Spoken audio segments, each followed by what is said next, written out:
ମୋ ନାମ ଅଭିନବ। ମୁଁ ଏକ ଟ୍ରାଭେଲ୍ ଭ୍ଲଗ୍ ଭୂତିଆ ସ୍ଥାନ ଖୋଜି ଭିଡ଼ିଓ ବନାଏ। ସେଦିନ ମୁଁ ରାଜସ୍ଥାନର ଏକ ପୁରୁଣା ପରିତ୍ୟକ୍ତ ଗାଁକୁ ପହଞ୍ଚିଲି। ସ୍ଥାନୀୟ ଲୋକେ କହିଲେ, ବାବୁ, ସୂର୍ଯ୍ୟ ଡୁବିଗଲେ ସେଠାରୁ ଫେରିଆସ। କିନ୍ତୁ ମୁଁ ହସିଦେଲି। ଭୂତମାନେ କେବଳ କାହାଣୀ।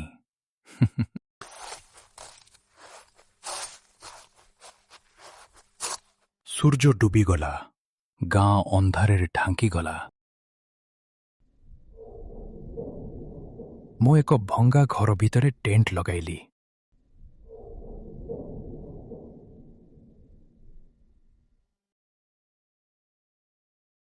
ରାତି 11ଟା ହେବାକୁ ହଠାତ୍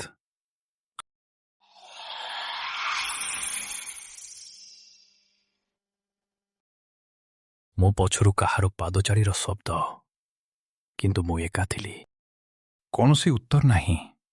କିନ୍ତୁ ଚନ୍ଦ୍ରାଲୋକରେ ମୁଁ ଦେଖିଲି ଏକ ଛାୟା।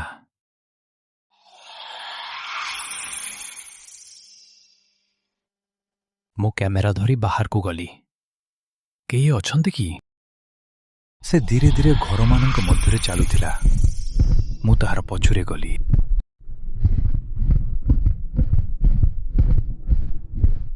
ତୁମେ ଏଠାକୁ କାହିଁକି ଆସିଲ?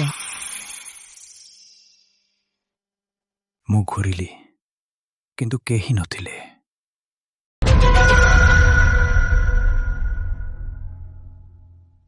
ସକାଳେ ମୁଁ ଜାଗିଲି। ମୁଁ ଗାଁରେ ନଥିଲି। ମୁଁ ଏକ ସହରର ରାସ୍ତାରେ ପଡ଼ିଥିଲି। ସେମାନେ କହିଲେ, ବାବୁ, ଏ ରାସ୍ତା ମଝିରେ କଣ ଶୋଇଛନ୍ତି? ଏଠାରେ ଗୋଟାଏ ଗାଁ ଥିଲା ନା? ଏଠାରେ କୌଣସି ପରିତ୍ୟକ୍ତ ଗାଁ ନାହିଁ। ଏହି ଜାଗା 200 ବର୍ଷ ହେଲା। ମୁଁ କ୍ୟାମେରା ଖୋଲିଲି। ସମସ୍ତ ଫୁଟେଜ୍ ଡିଲିଟ୍।